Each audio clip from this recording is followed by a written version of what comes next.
以後茄子買回來就不要总是紅燒了。今天跟大家分享一個老人和孩子都特別喜歡吃的做法。做好的茄子外脆裡嫩，真的非常好吃。接下來咱們開始操作。切洗乾淨的茄子像我这樣改刀切成厚片，往準備好的肉末中撒入一點鹽、白胡椒粉去腥增香，一點蠔油提鮮，再來幾滴料酒和一些蔥花，用筷子把所有的調味料攪拌均勻。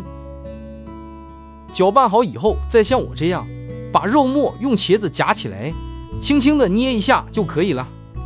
先往碗中倒入1包玉米澱粉，再打入1個雞蛋，淋入一點點的清水，用筷子攪拌成這種糊狀。再把處理好的茄子放入麵糊中滾上幾圈，讓茄子裹上一層麵糊，放入7成熱的油溫中，先炸2分鐘。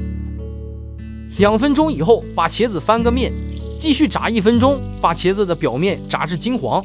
屏幕前的您一定是個有福之人，能不能幫忙點個小愛心，讓我也沾沾您的福氣？非常感謝您的支持。炸至表面金黄以後，先撈出控油，重新把鍋中的油溫燒到7成熱。油熱以後，重新倒入茄子，再次炸30秒鐘，然後就可以出鍋裝盤。